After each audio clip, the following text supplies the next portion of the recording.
Most people reach their 60 seconds believing a dangerous lie. They tell themselves, "I still have plenty of time." They postpone difficult conversations. They delay meaningful changes. They avoid uncomfortable truths. And they assume that old age will somehow be gentler to them than it has been to others. They watch their parents age poorly and think, "That won't be me." They see friends break down under the weight of regret and believe, "I'll do it differently." They notice the suffering all around them, but somehow convince themselves they will escape it. This is not confidence. This is delusion. Buddhism does not comfort you with false promises. It offers something more valuable: clarity. The Buddha did not teach that aging is optional or that suffering can be avoided entirely. He taught that unnecessary suffering comes from ignorance, from refusing to see what is already happening. Your 60 seconds are not a time for panic, but they are the final window where your choices still carry weight. What you understand now, what you practice today, will determine whether old age becomes a season of quiet dignity or a battlefield of regret. These 8 truths will not stop time, but they will stop time from destroying you. 1. The impermanence of the body. Your body is not betraying you. When your knees begin to protest, when you reach for a name and find only silence, when the mirror reflects a stranger, the first instinct is to feel betrayed. Your body hesitates, your mind drifts, and somewhere deep a panic whispers, "Something is wrong." But nothing is wrong. This is exactly what the Buddha meant.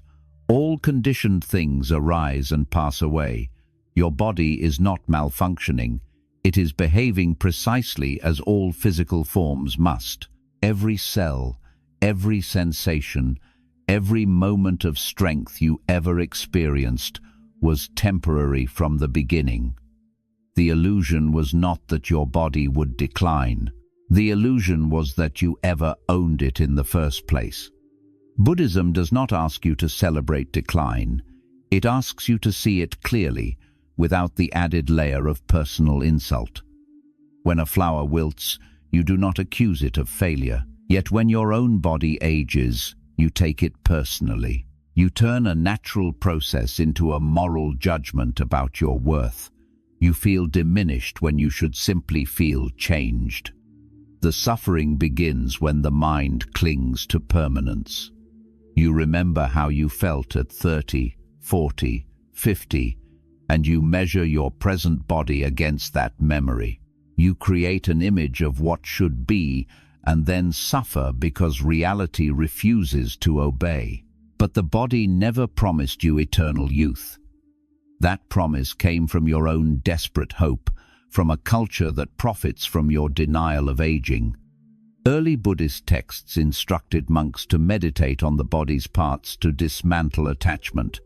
When you see the body as changing processes rather than a permanent self, you stop clinging to it as mine. You care for it as you would any temporary vehicle, with gratitude and realistic expectations. This practice is not about morbidity.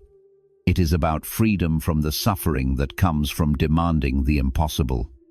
People in their 60 seconds who practice this understanding carry themselves differently. They acknowledge what is happening without collapsing into despair.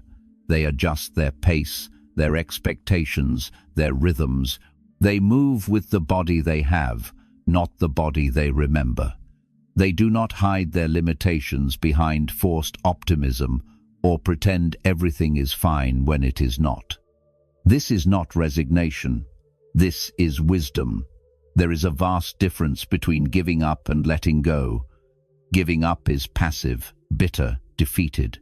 Letting go is active, clear-sighted, free. When you release the demand that your body remain unchanged, you stop wasting energy on an impossible battle.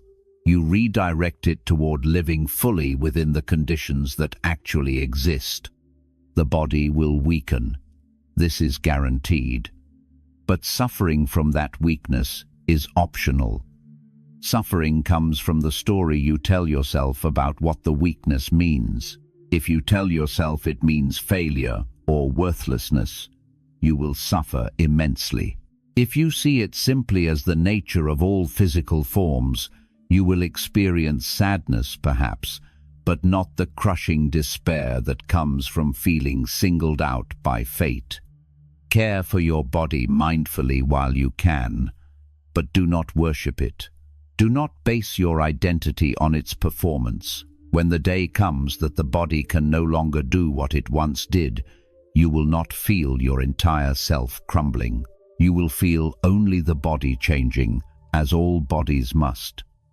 And in that clarity, there is a peace that strength alone could never provide. 2.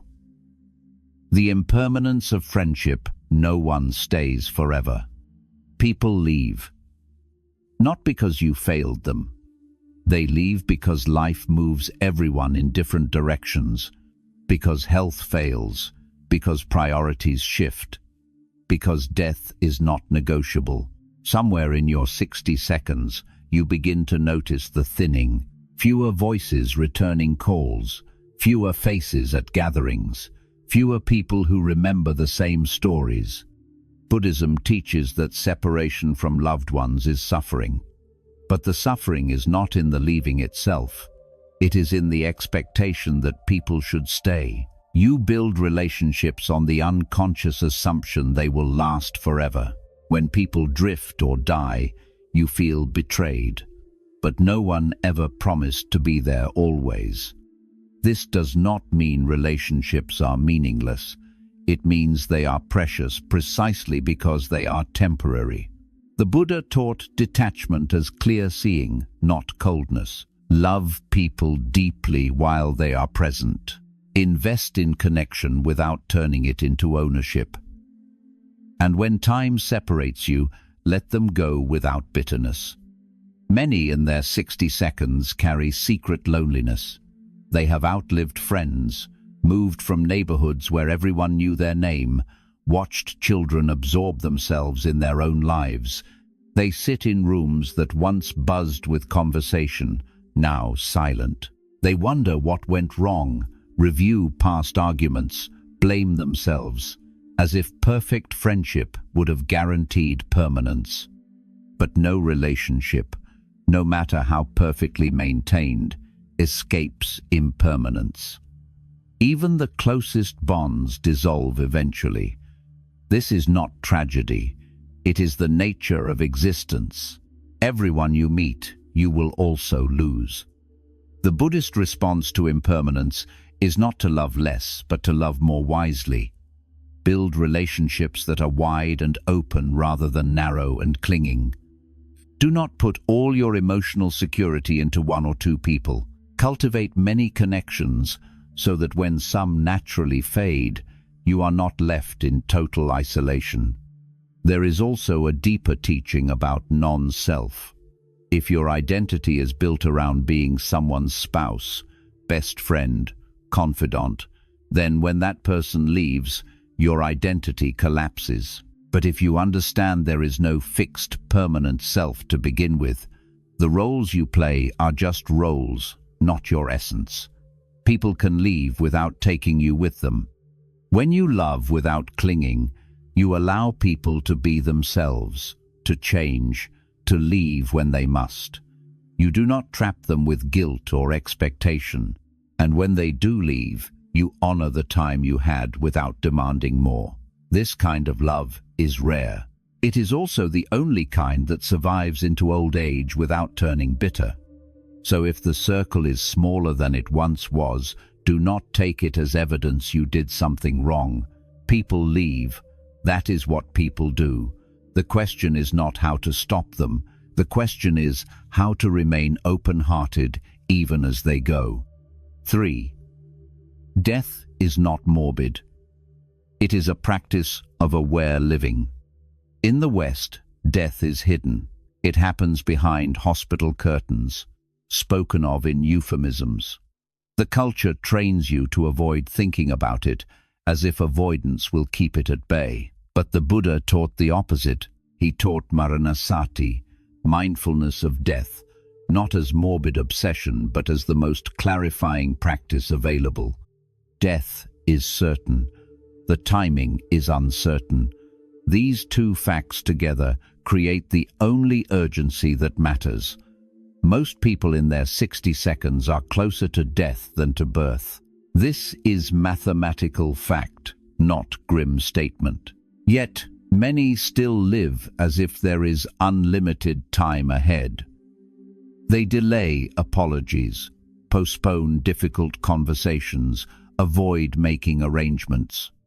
Buddhist monks meditated in cemeteries, sat with corpses, reflected daily on mortality, not to become gloomy, but to free themselves from denial. When you truly accept that you will die, you stop wasting time on what does not matter. You stop holding grudges. You stop delaying love. You stop pretending there will always be another chance. Preparing for death is not morbid. It is compassion for those who remain. Write down your wishes, organize your affairs, have the conversations you have been avoiding, not because it will make you feel better, but because it will make their grief lighter when you are gone. When people die without preparation, they leave chaos. When people die with preparation, they leave peace. Death awareness does not make life heavy. It makes life vivid. Colors appear brighter. Conversations feel more meaningful. Small moments become extraordinary when you know they are limited. The monk who meditates on death is not depressed. The monk is alive in a way that most people, distracted by the illusion of endless time, are not. Your 60 seconds are the time to practice this awareness seriously. Not later, when the body is failing and the mind is panicked. Now, while you still have clarity and choice, reflect on death regularly. Sit with the thought, I will die. I do not know when. What matters today? Let that question guide your actions. Buddhism does not promise painless death. It promises that death, when faced with awareness, loses much of its terror, and life, when lived with awareness of death, gains a richness it never had before. 4. Letting go of identity. Retirement is not losing yourself. For decades, you answered, "What do you do?" with your title, doctor, teacher, manager, mother. The role gave you purpose, structure, status. It told you who you were. And then one day, you retire. The title disappears, and you are left with a question you have not asked in 40 years. Who am I without that role? This is where many people collapse. They do not know how to be a person without being a professional, without being useful in the way they once were. They wander through their days feeling invisible, irrelevant. They interpret retirement as society saying, "You are no longer needed." Buddhism teaches anatta, non-self.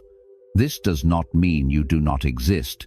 It means there is no fixed, permanent essence you can point to and say, "This is who I truly am." What you call self is a collection of changing conditions. Your body, thoughts, memories, roles, relationships. When any of these change, you feel destabilized because you mistook them for your identity.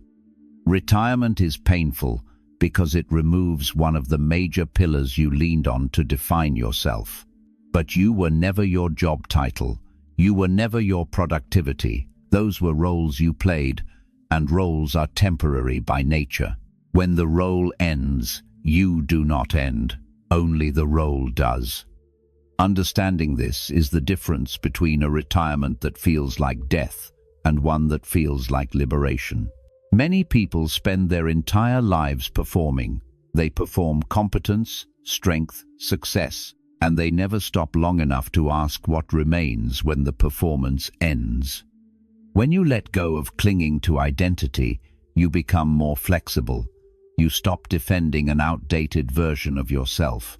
You allow new interests, new relationships, new ways of being to emerge.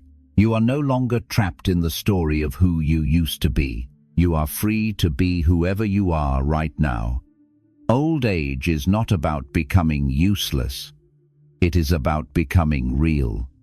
All your life, you wore masks, and those masks served their purpose. But they were never you. In old age, when the masks fall away, you have the chance to live without pretense. This is not loss. This is arrival. Retirement offers you the chance to meet this self. You wake up, you breathe, you eat, you move through the world. And if you are paying attention, you realize that none of that requires a role. You are simply here, alive, aware, and that is enough. 5. Healthy time with a loved one is shorter than you think. You assume there will be more time, more birthdays, more ordinary mornings over coffee. You plan trips for someday. You postpone difficult conversations for when things are less busy. You take for granted the presence of people you love because they have always been there. And then, one day, without warning, the time runs out. Buddhism teaches that only this moment is guaranteed, not tomorrow, not the vague future where you will finally say what needs to be said. This moment is all you have. And if you are spending it distracted, postponing, half present, you are wasting the only thing that is real. People in their 60 seconds often say, "I wish I had spent more time with them when I had the chance." They do not wish they had worked longer hours. They wish they had been present with the people they loved while those people were still healthy, still here. But they delayed. They thought there would always be another chance. Healthy time with a loved one is finite and shorter than you think. Bodies weaken, minds fade. The window where both of you are capable of deep, meaningful connection is narrower than you want to believe, and it closes quietly, without announcement. This does not mean you should hover over loved ones with morbid intensity. It means you should be present when you are with them. Put down the phone. Turn off the television. Look at them. Listen to them. These details are not guaranteed. There is a Zen saying, "Before enlightenment, chop wood, carry water. After enlightenment, chop wood, carry water." The tasks are the same. The presence is different. Before you understand impermanence, you go through the motions. After, the motions become sacred. Regret is not about what you did. Regret is about what you postponed. The conversations you avoided because they were uncomfortable. The affection you withheld because you assumed there would always be time later. And then the person is gone, and you are left with all the unsaid words, all the unexpressed love. Buddhism does not ask you to eliminate regret. It asks you to prevent it. When you understand that everyone you love is temporary, you begin to treat each interaction as if it might be the last. Not in a fearful way, but in a reverent way. You show up fully. You speak honestly. You love without holding back. Your 60 seconds are when this teaching becomes visceral. You begin to lose people, and you realize that time is not infinite. The window is closing. Whatever you do not say, whatever love you do not express, will remain unsaid forever. So do not wait. Tell them what they mean to you. And when you are with them, be with them fully. Because one day, you will not be able to.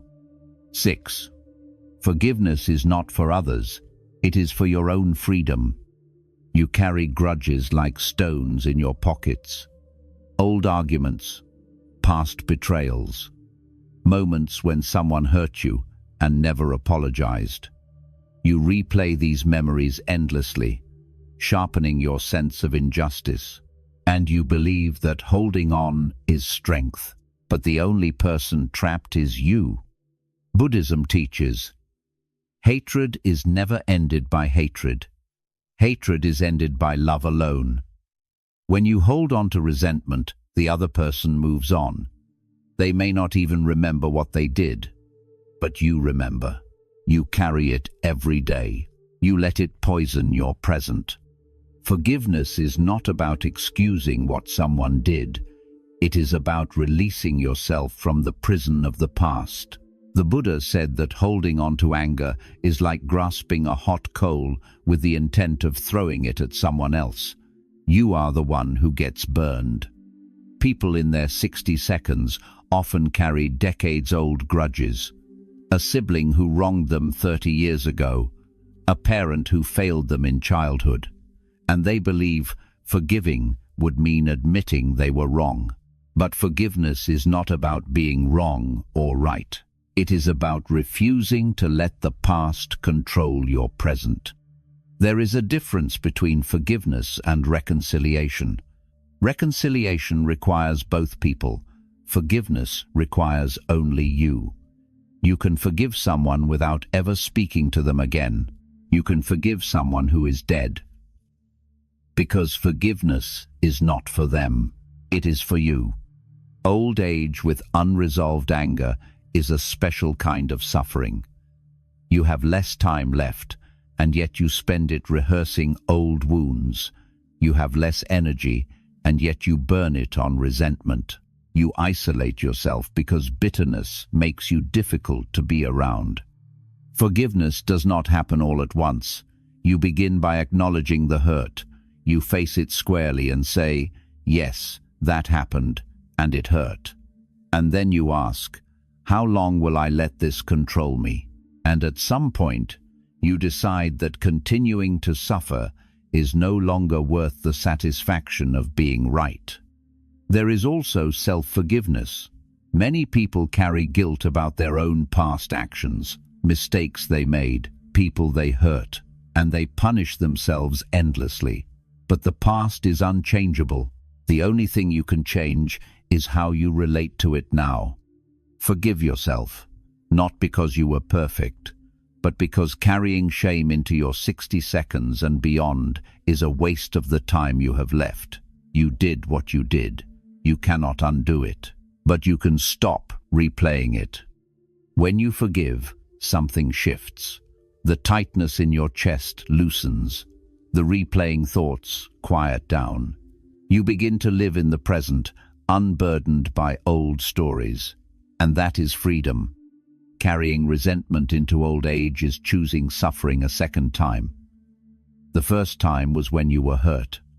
The second time is every day you refuse to release the hurt. Buddhism offers a way out. See that the past is gone. See that holding on to it serves no purpose. See that you are free to let it go. And then choose freedom. 7. Release the need to control your children. They need presence, not direction. You raised them, you sacrificed for them, and somewhere along the way, you began to believe your job was never finished, that your opinions should always carry weight, that their lives should reflect the values you hold dear. And now, as you age, you watch them make decisions you would not make, and it frustrates you. You speak up, offer advice, apply pressure, all in the name of love. But what you call love, they experience as control. And the more you push, the more they pull away. Not because they do not care, but because they need space to live their own lives. As long as you cannot release them, you will damage the very relationship you are trying to preserve. Buddhism teaches that attachment disguised as care still causes harm. You may genuinely want the best for your children, but your fear does not give you the right to direct their lives. They are not extensions of you. They are separate beings on their own paths. This is one of the hardest lessons of old age.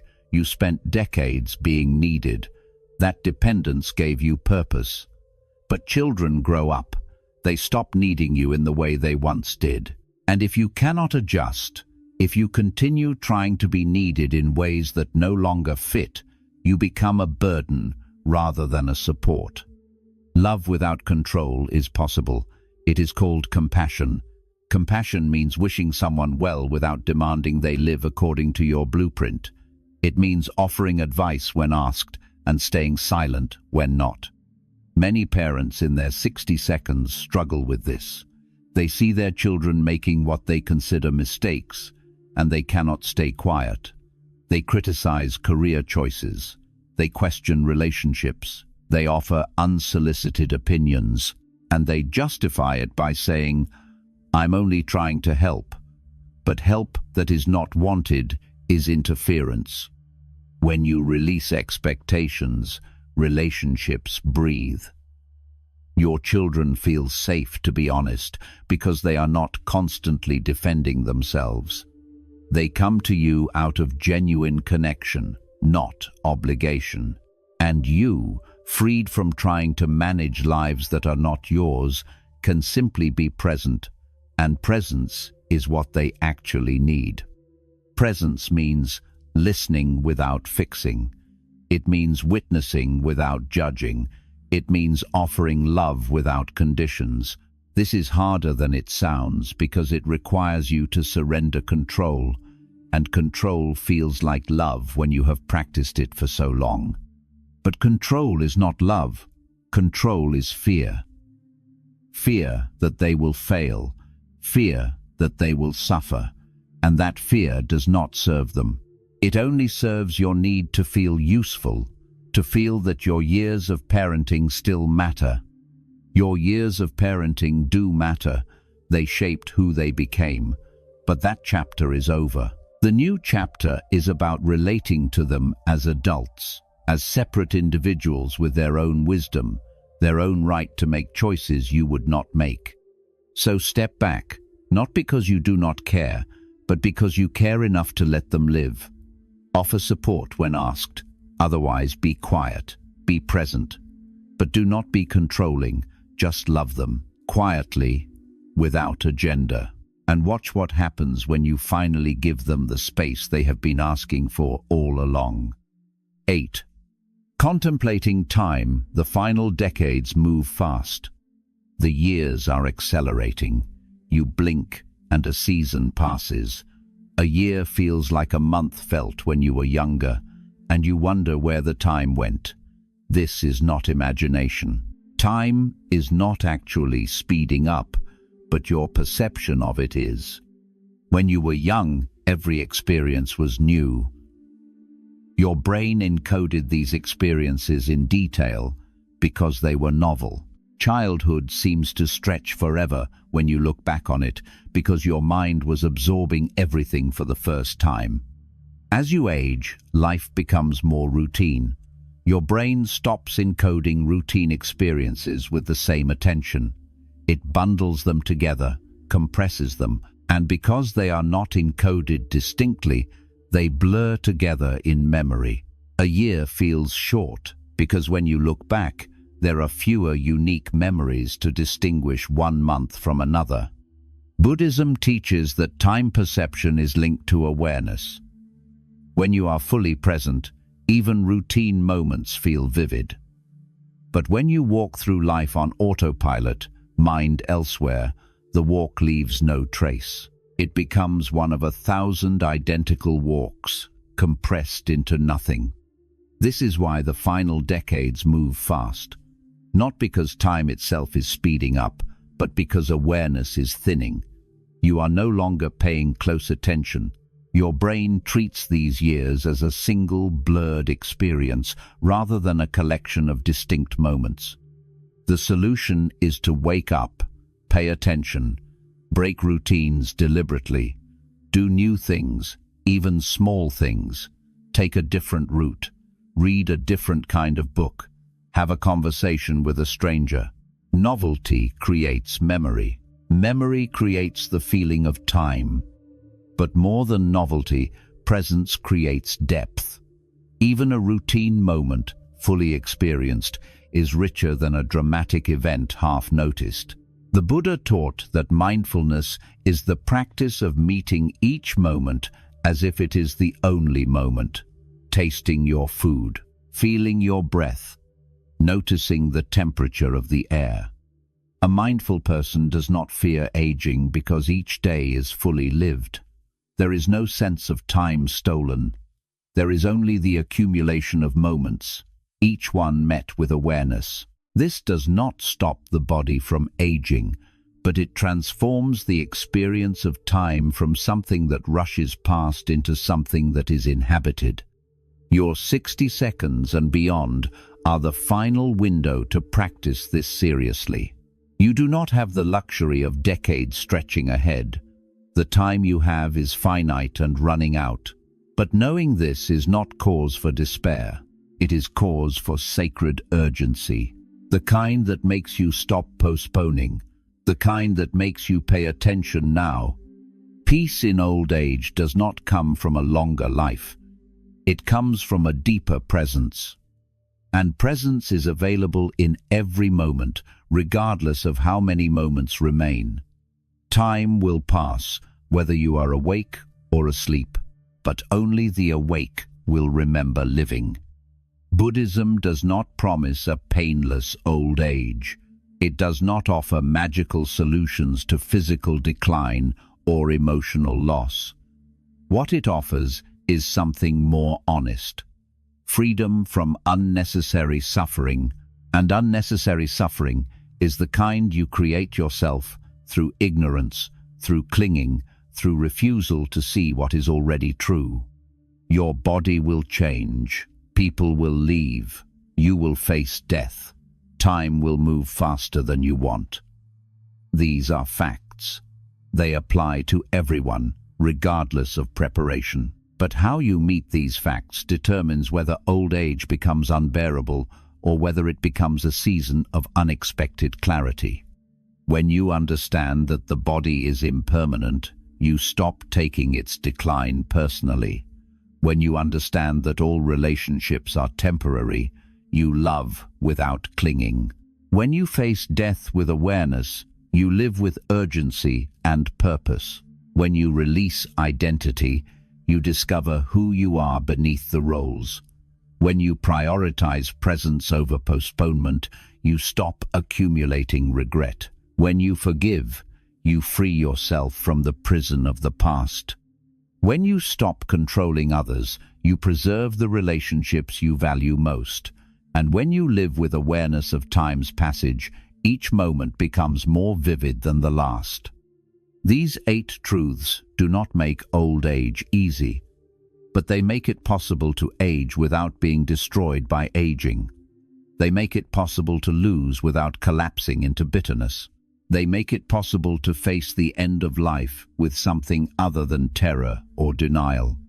Old age is not an enemy, it is a teacher. And what it teaches is what the Buddha taught from the beginning. Everything is impermanent. Nothing lasts. Clinging causes suffering, and freedom is found not in stopping change, but in understanding it. Those who learn this lesson early carry it lightly into their final years. Those who refuse it carry the weight of resistance until the very end. The choice, as always, is yours. Not the choice of whether to age, that is guaranteed. But the choice of how to meet aging, with clarity or confusion, with wisdom or bitterness, with freedom or fear. These 8 truths show the way. Walking it is your responsibility.